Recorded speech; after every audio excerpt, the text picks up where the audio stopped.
Loop 1, a great story coming in for Jason Venter and Jaco van Aert. Even though their skid plate was hanging loose, they had absolutely dropped the hammer. The T11 was flying. They started loop number 1 with a 9-second gap. They pulled out more than 30 seconds over the strongest chaser, which at this stage was still Ernst Roberts and Henry Kerner. For now, the 4x4 Megawatt crew were in great shape and living strong with clear air out front. Everyone else was stuck in the dust. First crew in the dust, Ernst Roberts and Henry Kerner. Like I said, losing over 30 seconds, and that was going to be a big loss. It was going to be tough to fight through any kind of dust. For now, the advantage was all 4x4 Megaworld, all Jason Venter. For now, they stayed in the number 2 position though, and the fastest of the Nissans was still in good shape. But the charge coming from behind was a massive one. Coming up from qualifying just inside the top 10, I think it was 9th overall, Stefan Van Pletsen and Jaco Pedersen now moved up into 3rd on the road, and on elapsed time, they were actually chasing down a 2nd overall. Right now, those early, brave, crazy passes had definitely paid off. Jacques Van Tonder and Sammy Redlinges had a bit of a nightmare of it, getting stuck in the dust. The lack of dust in front of them showed they had lost the wheel of the top 3 crews. But for now, we're comfortable in a 4 on the road. Cautious was the approach coming in from the Harry Smith crew.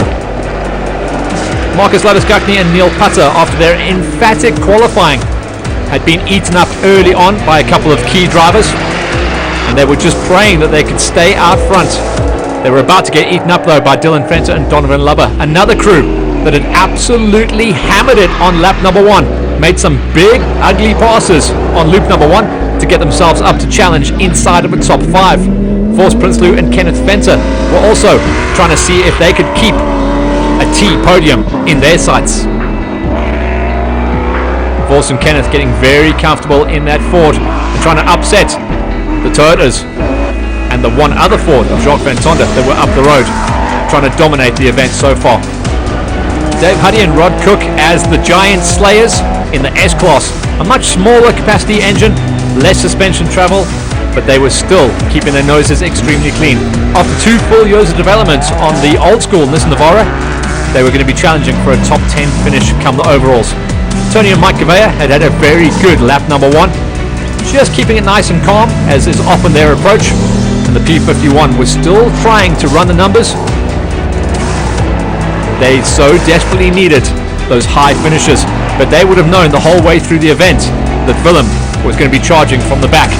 But how fast and how quick could he make those numbers up? For now, the Gaveas and the Class P battle were in good shape.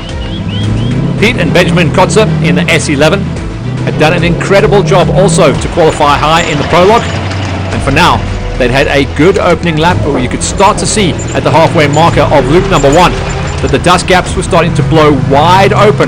All those early passes were a thing of the past. Now it was just maintain and consolidate and try and stay from the mud. The big story was some of the inside lines at the river crossings were getting jammed up. Ignace Duplessis and Jean Vermark playing the team game, getting the boys out. That is a crew that races in the Class D Championship against them. So fair play and good work. Coming into the break though, we'll see what goes down in the last loop.